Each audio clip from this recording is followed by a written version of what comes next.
Hey Tour family, welcome back.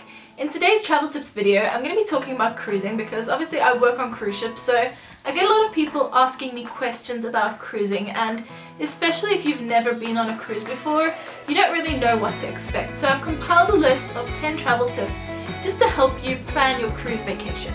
Now, one of the most important things I think you need to consider before actually booking a cruise is deciding which cruise line is going to suit you best.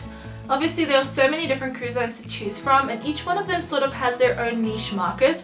So keep that in mind when you're booking a cruise.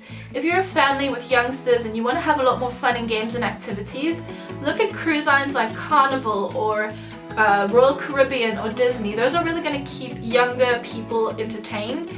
And if you're slightly older and you're not taking your kids with you and you want more of that laid-back, relaxed, traditional cruising, look at cruise lines like Holland America or Princess Cruise Lines.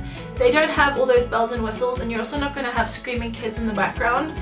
And then if you're looking for that like all-inclusive, higher class, a little bit more sophisticated, you can look at cruise lines like Seabourn or Windstar. Those really are more your specialty cruise lines. So always keep that in mind. It really does make a huge difference when you're planning your cruise. Now, most people head straight to their travel agents when they decide to book a cruise, and that's completely understandable because a lot of the time they're going to be able to get you some great packages. But something to keep in mind is to constantly check the websites of the cruise lines. Oftentimes they have last minute deals that pop up. That's usually because they're not fully booked and they're just trying to get rid of the last empty cabins. So keep checking those websites. You'll be amazed at the amazing deals that pop up all the time. Now, another tip that can save you quite a lot of money is to consider doing a last minute cruise. Now, I know it's not really convenient because a lot of us like to plan our vacations well in advance, but a lot of the cruise lines will actually drastically reduce the price of a cruise just before they set sail because they haven't booked out all the cabins. So it's better for them to sell them at a much cheaper price than to have those cabins empty. So always keep that in mind. Check for last minute cruise deals and you can really save a lot of money. Now, if you're going to be going on a cruise, you're probably going to want to do a couple of tours, especially if you're going to a really historic destination. And something to keep in mind is buying your tour tickets before you actually get onto the ship. So go online and check which tours they've got and try and pre-book them, because I can't tell you how many people have come to me over the past few years just telling me how disappointed they were because the tour that they wanted to go on was completely sold out within the first few days. Now, if you've cruised before, you'll know that they usually have 1 to 2 formal nights per cruise, and these are just really fun nights where you get to dress up and take some beautiful photos, you get to meet the officers and just mingle with the other guests. And just remember that when you're packing, pack a couple of nice formal outfits. They don't need to be too fancy. You know, you can go with a nice cocktail dress or a ball gown if you want to. It's up to you. Gents, just take a tie with, make sure you look presentable, no baseball caps. A lot of people don't want to do this. You don't have to. By all means, if you don't want to do formal night, you do not have to attend it. They won't let you into the dining rooms if you're not wearing formal attire, but there are a lot of other areas where you can spend your evening, so don't worry about it if you're not interested. Now, cruise ships are really fun places to spend sea days.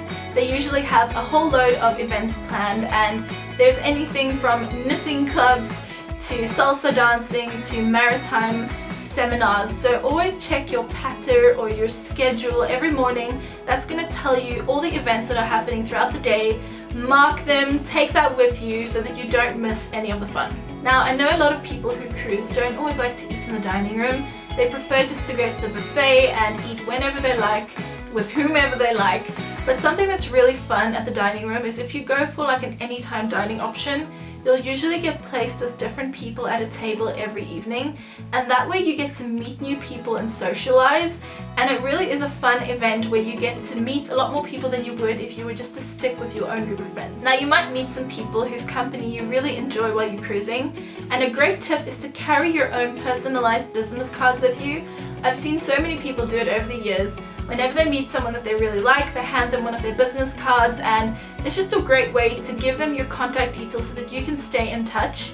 And I've met so many people who've told me that they're still cruising 20 years later with people that they met on their first cruise and they just hit it off with them. So keep that in mind when you're cruising. It's just a great way to stay in contact with other guests. Now, something a lot of people don't like to think about when they're cruising is their duty allowance. Now, it does exist. If you're from the US, I think it's around about $800 per person.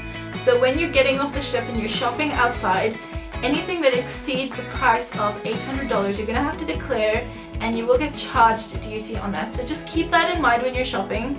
If you shop on board in certain shops like the jewelry stores, that actually does not contribute to your duty allowance. So you can spend as much as you want there, and then when you get off the shore, you still have that $800 of leeway before anyone charges you anything extra on your purchases. And the last tip I have for you is just to remember to tip. I know a lot of countries don't have a tipping culture, but unfortunately cruise lines do tend to have that culture. Not all cruise lines, some cruise lines do not encourage tipping at all, but most cruise lines definitely have that tipping culture, and a lot of these people's bulk of their salary comes from those tips. So they are working extra hard to bring in that money. So that's why every time you walk into your cabin, it's spotless. That's why your waitress is so charismatic, and that's why the bartenders are always telling you jokes or doing tricks. So keep that in mind. You know, $20 to $50 for your cabin steward should be fine. You know, give your waitress 20 and your bartender 10 or whatever it is. It's up to you, you decide, but just keep that in mind because they really are working very hard to make your cruise enjoyable. And that's it guys, those are my cruise travel tips. I hope you enjoyed this video. Please let me know if you have any questions in the comment section below, and let me know if you've got any exciting stories. I love anything to do with cruising, obviously it is my life. And thank you so much for watching. I'll see you all again next time. Bye!